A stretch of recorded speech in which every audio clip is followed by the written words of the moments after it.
विघ्न हरण मंगल करण श्री गणपति महाराज। प्रथम मनाऊं आपको सुपूर्ण की जय काज। तो काम पिछारू कीजिए और पहले लीजिए नाम। बिगड़ी प्रभु के नाम के सो बने न कोई काम। आदरणीय उपस्थित सभी समस्त श्रोता बंधुओं, आज हम आप लोगों को महाभारत का पवित्र आख्यान लेकर के चल रहे हैं। भीष्म बलिदान के बारे में, भीष्म प्रतिज्ञा के बारे में। दोस्तों, जिस समय भीष्म के पिता शांतनु का विवाह गंगा जी के साथ में हुआ था, वो गंगा जी की कुछ शर्तें थीं कि हमारे गर्भ से जो भी बालक जन्म लेगा उसे हम जल में बहाते रहेंगे। एक एक करके 7 बेटा गंगा जी ने जल में बहा दिए। 8वां बालक था ये देवव्रत। पहले भीष्म का नाम भीष्म नहीं था, देवव्रत था। देव बेटा गंगा गई तो शांतनु दिल हैरान। देवव्रत को संग ले घर को किया पयान। तो मन में अति मनहीन थे, घर आए नरराज। पुत्र 8वां गंगा का बना दिया युवराज। गंगा का 8वां पुत्र देवव्रत, उसे शांतनु ने युवराज बना दिया। धीरे धीरे जब समय गुजरने लगा, शांतनु गंगा की याद करके बड़ा दुखी रहने लगे, बड़े परेशान रहने लगे। भोजन तक भी अच्छा नहीं लगता है उन्हें। दोस्तों, धीरे धीरे जब समय बीता, 1 बरस बीत गए 4, सुनो नर नारी के सभी सुखारी। और देवव्रत की राजनीति के लागे सबको प्यारी। दोस्तों, अरे बरस बीत गए 4, सुनो नर नारी के सभी सुखारी। और देवव्रत की राजनीति के लागे सबको प्यारी। पर शांतनु दिल हैरान, सुनो दे ध्यान के बात हमारी। हाय करी गंगा की याद के बहुत दुखारी। अरे करी गंगा की याद के बहुत दुखारी। ए सुरती भावई, ए फिरती भावई, घर घर डोले जाने किन्हें दगा दे जाई। और विपता परी गई द्रौपसुता पे, दुश्मन नंगी रहो करवाई। अरे बहे भावई शिव शंकर पे, तब भस्मासुर परो पिछारी। और देखे मूढ़ गुफा में घुसी गए, बेहर बनी गए नर से नारी। मेरी धीरे धीरे कथा भ्रात आगे कछु बढ़ी रही है। मेरी धीरे धीरे कथा भ्रात आगे को बढ़ रही है। गंगा का 8वां पुत्र देवव्रत, उसे तो शांतनु ने युवराज बना दिया। और युवराज बनाने के बाद में बड़े ही परेशान रहने लगे, गंगा की याद करके दुखी रहने लगे। भोजन तक भी उन्हें अच्छा नहीं लगता है। धीरे धीरे जब समय बीता, एक दिन ले घोड़ा शांतनु चले, मन में अधिक अधीर। धनुष बाण कर में लिए, एक गए नदिया के तीर। एक नदी पे पहुँचे शांतनु, बड़े ही परेशान थे। तो उस नदी पे क्या देखा कि बाँध देखी सुंदर नारी है, जाकी सूरती लागे प्यारी है। जहाँ शांतनु ने देखा के देखी सुंदर नारी है, जाकी सूरत लागे प्यारी है, जो चितबनी सबसे न्यारी है जो। गंगा के किनारे, नदी के किनारे जब पहुँचे तो क्या देखा कि एक बड़ा ही सुंदर लड़की है वहाँ पर। उसे देख करके शांतन चकोर बन गए,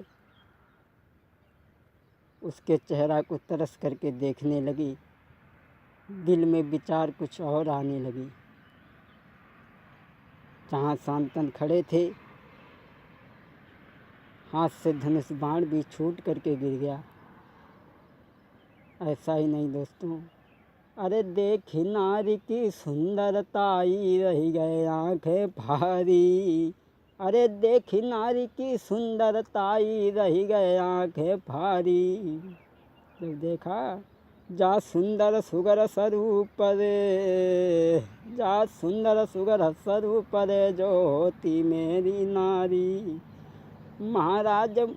महाराज कढ़ो नहीं मुख से कोई बोल, और पागल से गए मोही नारी पे कढ़ो न मुख से बोल। सैया पूछे राजा पूछे दुल्हा, पूछे गो जाऊलिया तेरी कैसे बिगड़ी। राजा पूछे गो जाऊलिया तेरी कैसे बिगड़ी। अरे कैसे बिगड़ी साफ बतलाई दे गुजरी। राजा पूछे दुल्हा पूछे सैया पूछे गो जाऊलिया बेड़े। उस लड़की को देख करके शांतन चकोर रह गए। बहुत देर तक तो देखते रहे, फिर उसके पास में पहुंची। कहने लगे तुम कौन हो, क्या तुम हमें अपना परिचय दे सकती हो। मैं तुमसे प्यार की भीख मांग रही हूँ, मैं तुमसे शादी करना चाहते हैं, क्या तुम मेरे साथ में शादी करोगी। शांतन के ये शब्द सुनने के बाद में उस लड़की ने जवाब दिया, हम तुम्हारे साथ में शादी तो करेंगे, लेकिन अगर हमारे पिताजी कह दें तब। जो कहें हमारे पिता अगर, तो मैं तुमको मिल पाऊंगी। जो कहें हमारे पिता अगर, मैं तुमको यहाँ मिल पाऊंगी। ऐसे हम तुम्हें नहीं मिल सकेंगे, न तो तुम्हारे साथ में विवाह कर देंगे, न तो विवाह कर सकेंगे।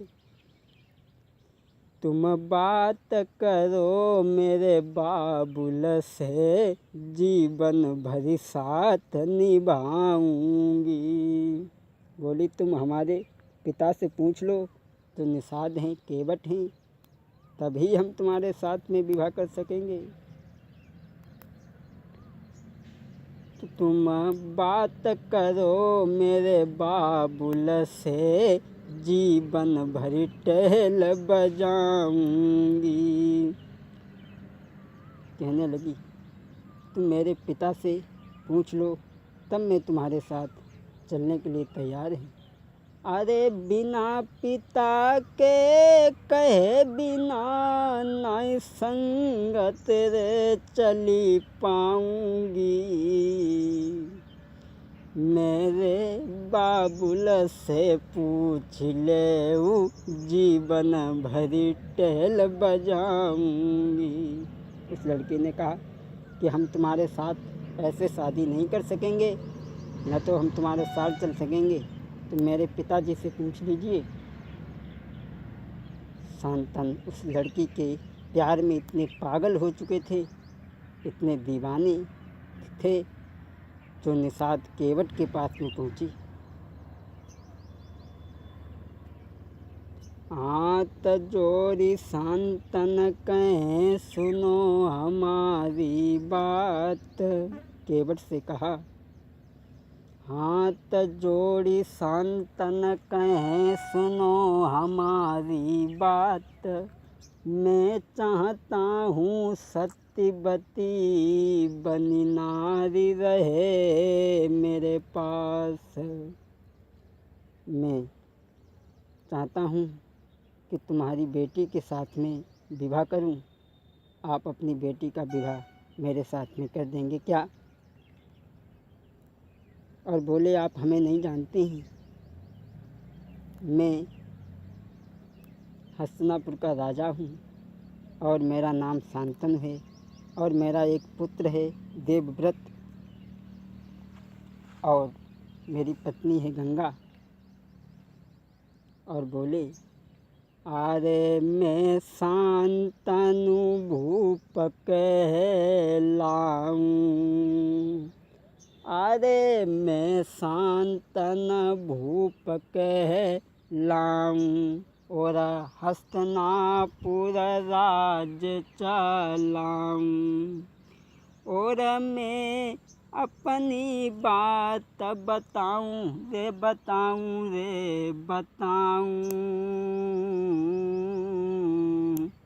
और नहीं तुमसे भेद छिपाऊं। मैं हस्तिनापुर का राजा हूँ शांतनु, मेरा एक बेटा है। क्या आप अपनी बेटी की शादी हमारे साथ में कर देंगे?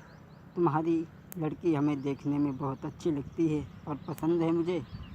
आप अपनी बेटी का विवाह मेरे साथ कर देंगे क्या? निषाद केवट ने कहा शादी तो कर देंगे, लेकिन शांतनु बोली तुम अपनी बात बाद में कहना, मैं मांगन आए सत्यवती को दीजो हमें गाई, मैं मांगन आए सत्यवती को दीजे हमें गाई, अरे अपनी बिटिया की भामरी के हमसे दीजे डारी। महाराज कही उन महाराज निषाद ने जोड़े दोनों हाथ, शादी करी है बेटी की पर एक और है बात, है राधा के हितकारी श्याम के मीरा तो ही बुलाई गई, हे राधा के हितकारी श्याम के मीरा तो ही बुलाई गई। तब शांतनु ने ये कहा तो निषाद केवट कहने लगा हम शादी तो कर देंगे, लेकिन बात एक और है, तुम्हारी पहली पत्नी गंगा है और उसका एक बालक है देवव्रत जो युवराज तुमने बना दिया है। क्षमा करें महाराज, मेरी बेटी को कुंवर के बाकी गुजर हो न की नाई और गंगा पुत्र को महाराज के दो युवराज बनाई। बोले हम शादी तो कर देते, लेकिन गंगा का जो बालक है देवव्रत वो युवराज पद को संभाल रहे हैं, मेरी बेटी के बेटाओं को कुछ नहीं मिलेगा। और बोले